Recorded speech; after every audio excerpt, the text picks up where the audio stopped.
They say a key is just a tool until it fits a lock that shouldn't exist. Look at the thumbnail of this video. You see 3 men, 3 different lives, and 1 brass key, numbered 404.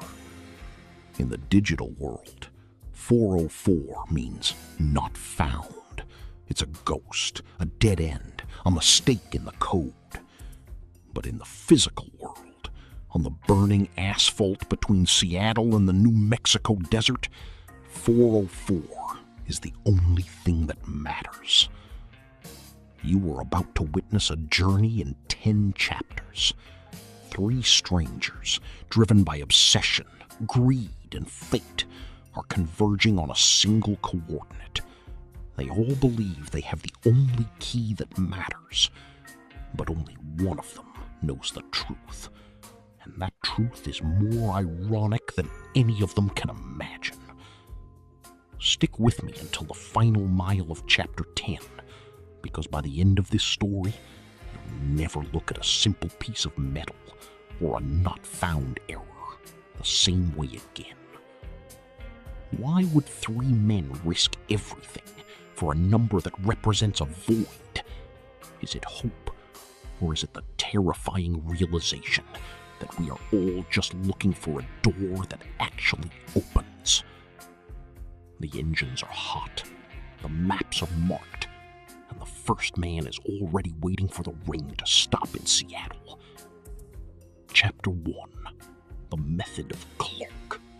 Chapter 1, Clark's Method. Seattle, 3 in the afternoon. The sky is the color of a wet sidewalk, and the rain isn't a storm. It's a persistent, gray state of mind. Inside a diner that smells burnt beans and old leather, Clark sits alone. He isn't just eating, he's calculating. In Clark's old life as a systems analyst, 404 meant not found, a dead end, a ghost in the machine. But looking at the key now, he doesn't see a mistake. He sees a command. He watches the droplets race down the window pane, timing them with a stopwatch that has never been wrong.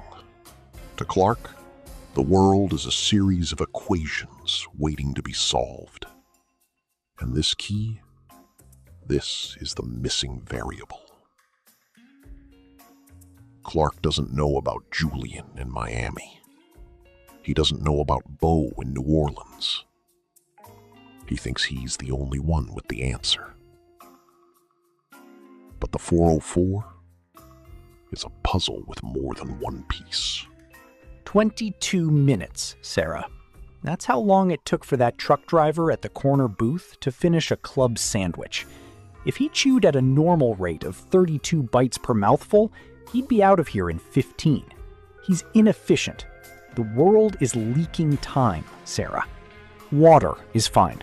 Hydration is a variable I can't ignore today. The human brain loses 5% of its processing power for every 1% of dehydration. I need to be at 100% for the pass through the mountains. Look at this. Key number 404. My grandfather didn't believe in coincidences. He believed in structural integrity. He spent 40 years at the shipyard, and when he died, he didn't leave me a will. He left me a set of coordinates in the New Mexico desert. And this. Maybe he just likes the sandwich, Clark. You ever think about that? Some people don't want to be efficient. They just want to be full. No. Look at the biting. The 4th pin is worn down by exactly 0.2 millimeters. This key has been turned thousands of times, Sarah. It's been used to protect something that required frequent access. Something vital. And the number? 404. It's not an error. It's a location. It's just a key, honey. Probably opens a locker at a bus station. Or a dusty old shed. My uncle had a dozen of them. They didn't lead to anything but a pile of rust. I've checked the weather patterns for the I-5 south. If I leave now, I avoid the coastal fog near Portland. I'll be in the desert by Thursday. I have my maps. My tire pressure is at exactly 36 psi, and I have a destination that shouldn't exist. You're really going, aren't you? All the way out there for a piece of old brass? You're leaving a steady job for a coordinate in the dirt? Logic dictates that every lock has a purpose, Sarah. I'm just going to provide the closing argument. If there is a door out there with my name on it, I intend to open it. Chapter 2. The Miami Hustle. 3,000 miles southeast of Clark's reign, the sun is a physical weight. Miami, where the humidity is 90% and the morality is optional. While Clark calculates, Jules operates. He doesn't care about coordinates or the history of a shipyard. He cares about the payout. To Jules, a key isn't a puzzle. It's a ticket to a life where he doesn't have to sell stolen catalytic converters to pay his rent. He's sitting in a parking lot behind a neon-lit strip mall, the engine of his beat-up sedan idling high, a thin layer of sweat covering his forehead. He's holding the second 404 key. He thinks he's the shark in these waters. He doesn't realize he's just another piece of bait being pulled toward the same desert floor. Look at this thing, Leo. Pure brass. Heavy. You don't make a key like this for a garden shed. You make this for a vault. You make this for something that stays hidden until someone with the guts to take it shows up. The guy I rolled for this, he was terrified. He wasn't scared of me. He was scared of the number, 404. He kept saying it was empty space. Man, I love empty space. You know what you find in empty space? Whatever you're brave enough to put there. I checked the forums. There's chatter about a site in New Mexico. Old government stuff, Cold War leftovers. If this key opens a door at those coordinates, we're not just talking about cash, Leo. We're talking about leverage. I'm leaving tonight. I can't stay in South Beach with this in my pocket. Every siren I hear feels like it's coming for me. I'm gonna hit the I-10 West, and I'm not stopping until the sand starts hitting the windshield. Clark, whoever that guy in Seattle is, he can keep his logic. I've got the hustle. And in this world, the hustle always wins. Chapter 3. The New Orleans Soul. Midway between the logic of Seattle and the greed of Miami, the Mississippi River curls around New Orleans like a sleeping snake. Here, the air is thick with the scent of jasmine and decay. In a small house on the edge of the swamp, where the moss hangs like gray ghosts from the trees, Beau sits on his porch. He isn't calculating like Clark, and he isn't sweating like Jules. Beau is listening. In front of him, resting on a weathered cypress table, is the third brass key, number 404. To the digital world, it's a mistake. To the streets of Miami, it's a score. But to Beau, it's an invitation from the ancestors. Beau knows that 3 is a powerful number. He knows that across the country, 2 other men are already moving. He doesn't know their names, but he feels their vibration. The 404 is calling its own. You hear that, Henry? The river is talking low tonight. It's telling a story about things that were lost and don't want to be found. But this key, this little piece of brass, it's singing a different tune. They call it 404, the not found. People think that means it's empty. They're wrong. In the swamp, The empty places are where the real power hides. You don't find the truth in the middle of the city. You find it where the map ends and the silence begins. My daddy carried this in his pocket for 30 years. He never went to the desert. He said he wasn't ready to face the irony of what's behind that door. But I'm older now than he ever was, and the iron is starting to itch in my hand. I'm gonna take the old truck, Henry. I'm gonna follow the setting sun until the air gets dry and the stars get bright. I don't need a map. This key, it's got its own compass. It's time to see if the 404 is a grave or a gateway. Tell the river I'll be back, or tell it I finally found the door that stays open. Chapter 4: The Crossroads of Fate. The engines are alive. 3 men, 3,000 miles of concrete, and one shared obsession. The 404 isn't just a number anymore. It's a magnetic north, pulling them through the heart of America. Clark is a ghost on the I-5, his eyes fixed on the digital display of his dashboard.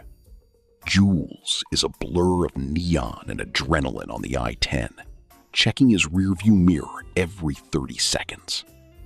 And Beau is a steady shadow on the back roads, moving with the patience of the river he left behind. They don't know each other's names. They don't know they are part of a trinity. But as the mountains of the west begin to rise like jagged teeth against the horizon, the air starts to change. The humidity of the south and the rain of the north are dying.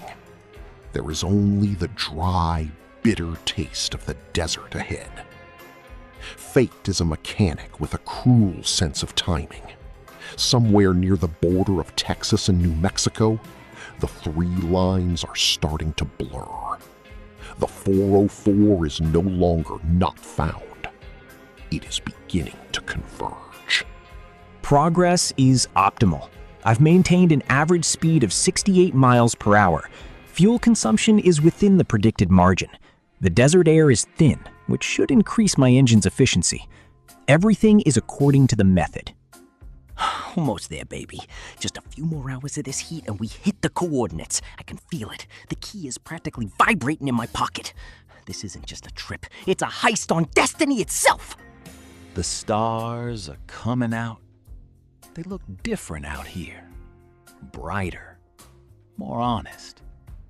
They've been watching this door for a long time. I'm coming, Daddy. I'm almost at the gate. Chapter 5: The First Encounter. Dust.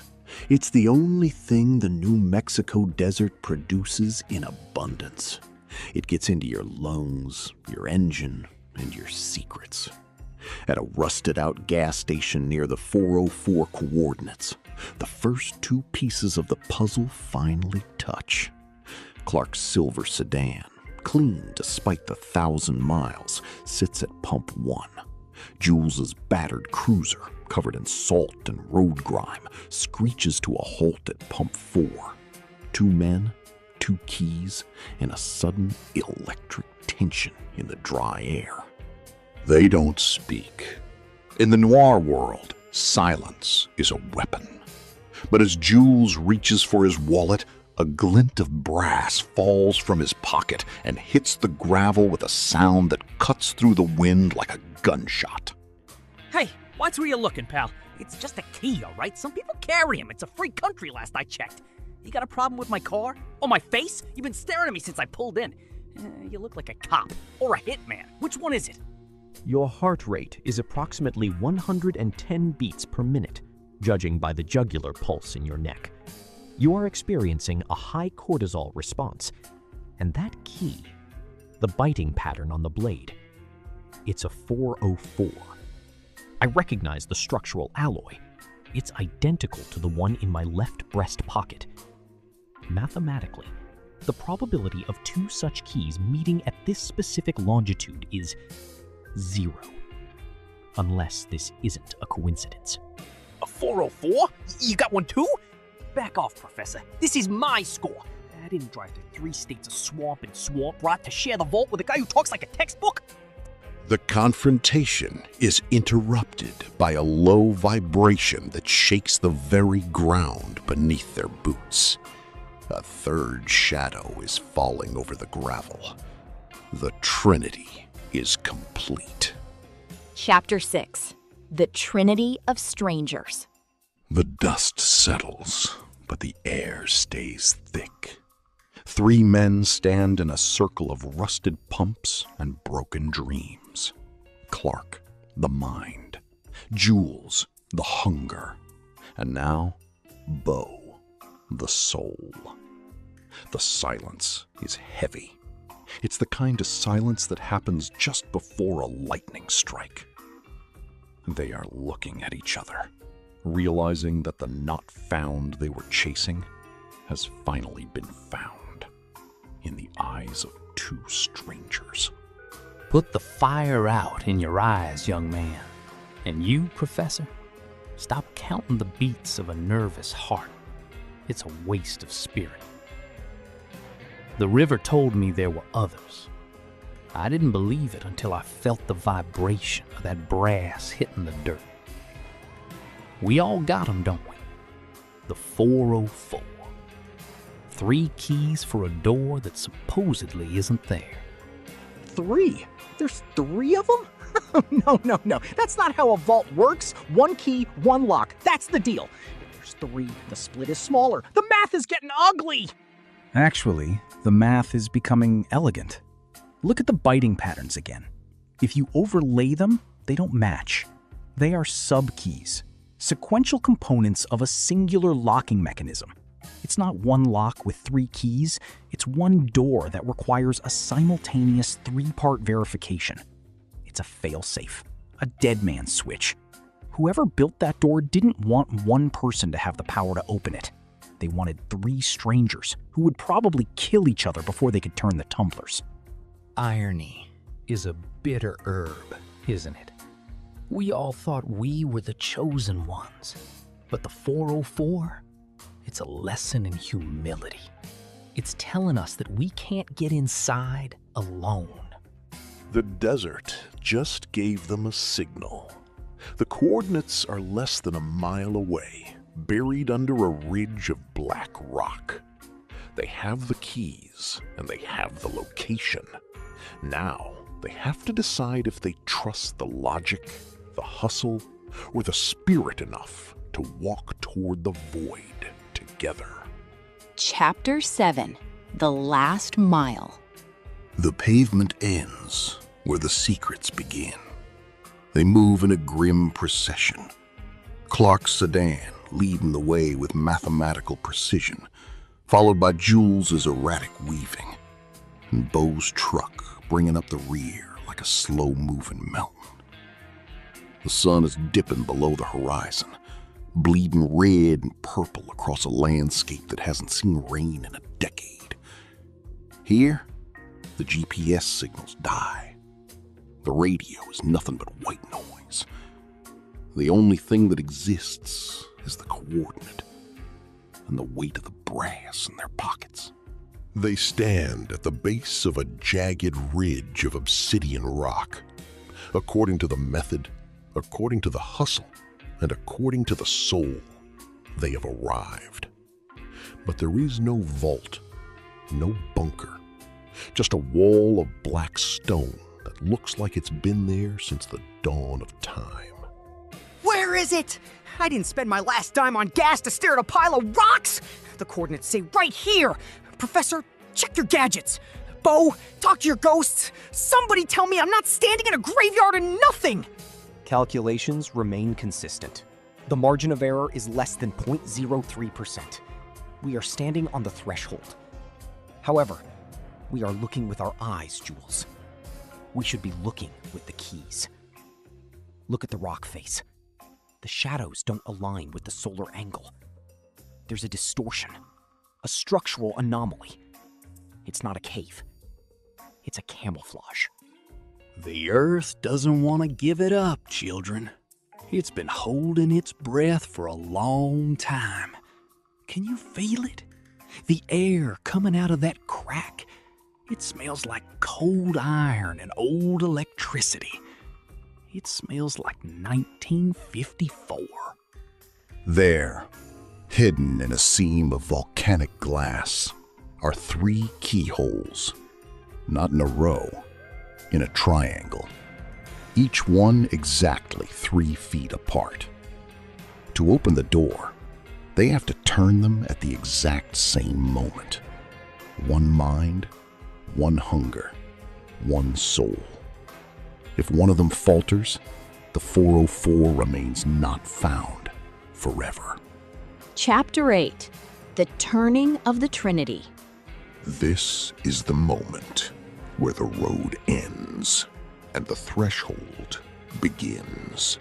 3 strangers, separated by a lifetime of different sins, now bound by 3 feet of desert rock.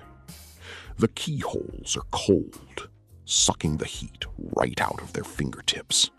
The mechanism is old, but it isn't rusted. It's waiting. It has been hungry for these 3 specific pieces of brass for 70 years. On my mark. We need a synchronized rotation of 90 degrees clockwise. If the torque is uneven, the internal tumblers will shear. We have 1 attempt. Do not, I repeat, do not anticipate the count. 3, 2, 1. Mark. It's moving! God, the whole mountain is moving! Is it supposed to scream like that? It sounds like the earth is tearing in half! Don't let go, Professor! Beau, keep turning! Steady, brothers. Don't fight the iron. Let it take you. The mountain isn't screaming, Jules. It's finally taking a breath. The seam in the rock doesn't just open, it vanishes. A slab of obsidian, 4 tons of dead weight, slides into the floor with a smoothness that defies physics. A doorway appears, perfectly rectangular, leading into a darkness so absolute it seems to swallow the light of their flashlights. The air that spills out is freezing. It carries the scent of ozone and something else. Something that hasn't been touched by a human lung since the 404 was first carved into the brass. Look at the interior walls. Lead-lined, non-reflective. This isn't a bunker for people. It's a housing unit for something that requires total isolation from the electromagnetic spectrum. I don't see any gold, man. I don't see anything but a long, dark hallway. We're going in, right? We didn't come this far to stand on the porch. We're already in, Jules. The moment that first tumbler turned, we left the world we knew behind. Step light, children. We're walking on the ribs of a sleeping giant. Chapter 9. The Void Inside. The hallway is a throat of cold steel, swallowing their light and their courage. They walk in single file, the beam of Clark's flashlight cutting through a dust that doesn't settle. It floats, suspended in an air that feels charged, like the moment before a massive lightning strike. At the end of the hole, the space opens into a perfect sphere. No corners, no shadows, just a room made of a material that reflects nothing. And in the center, floating 3 feet off the floor, is the reason for the keys. It's a cube, no larger than a human heart. It isn't made of metal or stone. It looks like a hole in reality, a flickering, shifting geometry of pure data and light. It is the 404, the thing that was not found because it doesn't belong to this dimension. Is that it? That's the payload? It's beautiful. Look at the way the light moves inside it. Like a million diamonds spinning in a blender. If I can get this to the coast, if I can show this to the right people, I'm not just rich, I'm a god! Stay back, Professor! Don't touch it with your gadgets! This is mine! I felt it first! Don't be a fool, Jules. Look at the fluctuations. The cube isn't spinning, it's processing. It's a quantum engine, or perhaps a localized archive of every possible timeline. It's not data, it's reality in its raw, uncompiled state. If you disrupt the containment field without the proper sequence, you won't just die, you'll be deleted. You'll become a 404 in the record of the universe. The cube begins to unfold. The 404 is no longer a destination. It is a choice. Behind them, the door they entered has vanished. Ahead, there is only the light. And the light is starting to ask them a question. Chapter 10. The Final Protocol. The room is no longer a room. It's a glitch in the fabric of the world. The walls have dissolved into a storm of white light and binary shadows. Clark, Jules, and Beau, they aren't strangers anymore. They are the 3 pins in the final lock of the universe. The 404 has stopped being not found. It has become now found. And the price of finding it is everything they brought with them.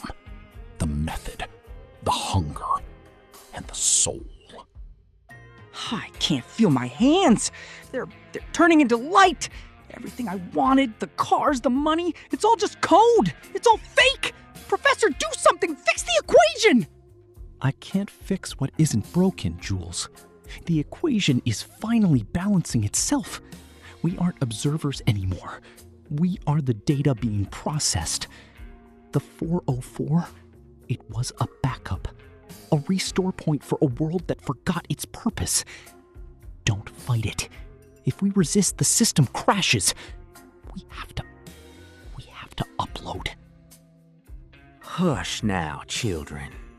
The river is just reaching the ocean.